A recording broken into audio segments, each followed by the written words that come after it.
one of the things that is pretty interesting is that if you roll the clock back, Sherman set the dial on the Wayback Machine to about 11,000 years ago, before the last significant ice age. This is an important time for all of us, I know. People were fairly shamanistic if they had any religion at all. They figured, oh, the sun came up. Something must have dragged the sun from its slumber. It rained. Something must be pissed off. There's lightning. Something must be pissed off. Or whichever. Humans gathered in packs, kind of like wolves or lions. And they wandered around, and there were pack leaders, alpha males and alpha females, who do their thing. And there were also lots of run-of-the-mill, average working Joe types who do their thing. And once in a while it would be mating season. In fact, it'd be mating season once a month for humans because we're really cool that way. And the females would hook up with the males that were of interest. And babies would get generated. But the thing is, when you don't have months and weeks and days, because time doesn't matter that much to you, you don't have cycles of growth of things because you're hunters and gatherers and you just go around and find stuff. The idea of cause and effect between having sex and generating a baby is actually pretty difficult to come to terms with. So then, something really cool happened. Not just cool, cold. It was this ice age. Everyone had to either move out of their cooler neighborhoods or find themselves nice comfortable caves and gather as much as they could and manage to live through the very bad time. But when they came back out of their caves, something new was in evidence, and that was the plants that existed were all perennials. You guys familiar with perennials?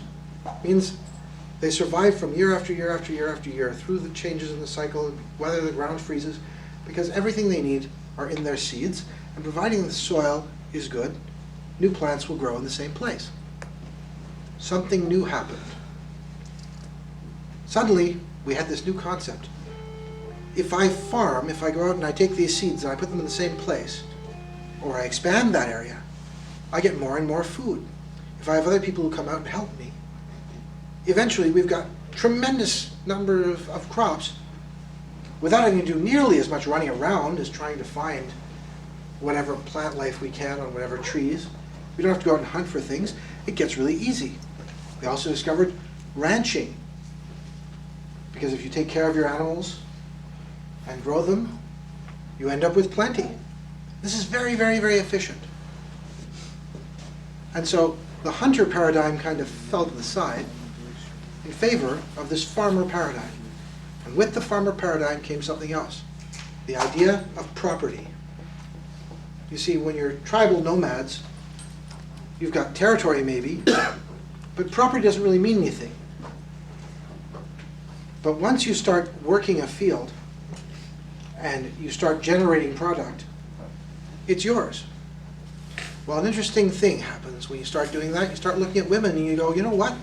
If I take these seeds and I put them into this fertile soil, I get product. If I put seeds into this woman who is fertile soil, I get product. Not only that, I get product that I can use to help me till the field next year.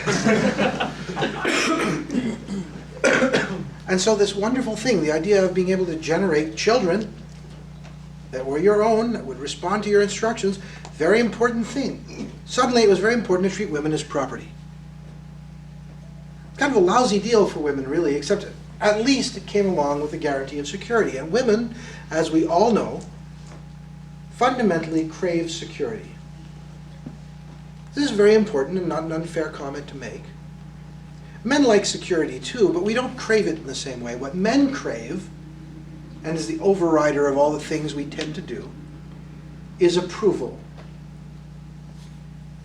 When you recognize that human beings crave security and approval, you'll realize the reason why things become limiting for them.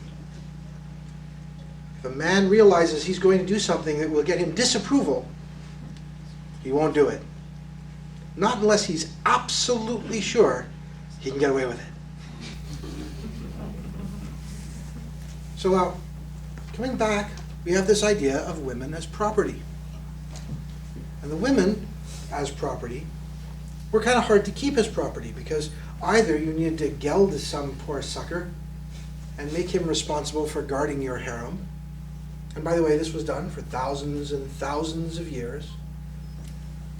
And by the way, in case you're wondering where the idea came from, anyone who's raised chickens or cattle or whatever will discover that if you have too many males, they'll fight it out, sometimes to the death. So you want to turn your chickens, your roosters, into capons. You want to turn your bulls into steer, except for the ones you're going to be using for breeding, because otherwise you've got problems. Okay. So humans started to think, well, maybe the thing to do is treat people the way we always treat our livestock. I'm not going to cut off my own balls, but there's got to be someone out there who I don't care about. The problem there is the urges of women didn't change between when women were just having sex because it made sense to them when there were no words to describe what was going along, to when they had this cultural paradigm that said they belonged to someone. And people don't really like that sort of sense of belonging. They like voluntary sense of belonging. They don't like to feel they're owned. And so women would sneak out. So this didn't work terribly well. This would be a problem because men really want to believe their children are their own. Have any of you read that 30% of children whose DNA was tested in the past couple of years in the United States to see if their father was actually their father, turned out 30% their daddy weren't their daddy and the daddy didn't know. That's probably a biased sample. Oh, it's no, for certain. It's not testing 100% of the population. Absolutely. As a matter of fact, it's only testing the ones where the husband suspected the child was. The stats probably closer to 11 to 12% in North America, according to most of the institutes that I've been doing research on. But I think that's probably low anyway. I think that stat is based on spurious data, and we'll get to that in a couple of minutes. So, if your daddy ain't your daddy and your daddy don't know, he might, if he finds out about it, not want to invest a lot of energy in you. But then again, he may say, well, it doesn't matter. If I'd come across this woman and she just had a baby and I loved her and she was cool and really great, I'd treat the baby as my child, in which case it doesn't matter. It depends on the mindset of the fellow. There are many men for whom it is extraordinarily important that their child be their own child. And because of this, we have certain extremely socially broken things that have come to us over thousands and thousands of years. For example, the value of virginity. Virginity is very, very important when you're getting married to a woman and you want to know that the child she's about to become pregnant with is going to be yours. And that she didn't show up at your door already pregnant with someone else's child, and that's why she's marrying you. You'll laugh, but in a couple of minutes you'll recognize this is probably a lot more common than you'd think. So, come back. We have this situation. 10,000 years ago, we've got this society in which people are trying to defend their women from interlopers because they want to keep them for themselves. It's not working terribly well. It's time to come up with something better.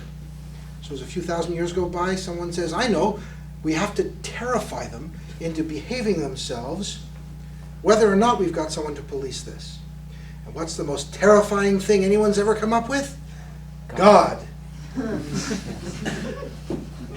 We're going to give you some divine punishment. We're going to even come up with a bunch of rules. You're going to like them. They're interesting. They say things like, don't steal other people's property. Don't kill them. Okay. Don't want your neighbor's wife. She's his property. And then to women, don't have sex with anyone you're not married to. Wow. The other ones are things like keep these holy and pay attention to this and don't have any other gods. But the important ones are the ones about governing property. This is very important. These rules have propagated for about 6,000 years or so. They've become part of a lot of different cultures. And a lot of people follow these rules. And they're not bad rules. Except they sure do supplicate women in some pretty bad situations. They're not obvious to men. But it's not your fault, guys. None of you are responsible for that, and not just that. Even after today, when some of these things I'm going to tell you are going to resonate in you, because there's some things I'm going to tell you you're going to really like. It won't even free the women, because they're holding themselves down, and not in a fun way. And so I'm going to give you today some things you're going to take with you, and when you talk to women, and when you describe these things to women, you're going to help them liberate themselves. You're going to help them emancipate themselves from a tyranny that they don't even realize they're holding themselves under. And once they do, they're going to feel much, much better about themselves. They're going to like themselves, and things are going to make sense to them. And they're going to really appreciate that you brought it to them. Because it means you understand it. And you're not going to look down at them. And you're not going to disapprove of them.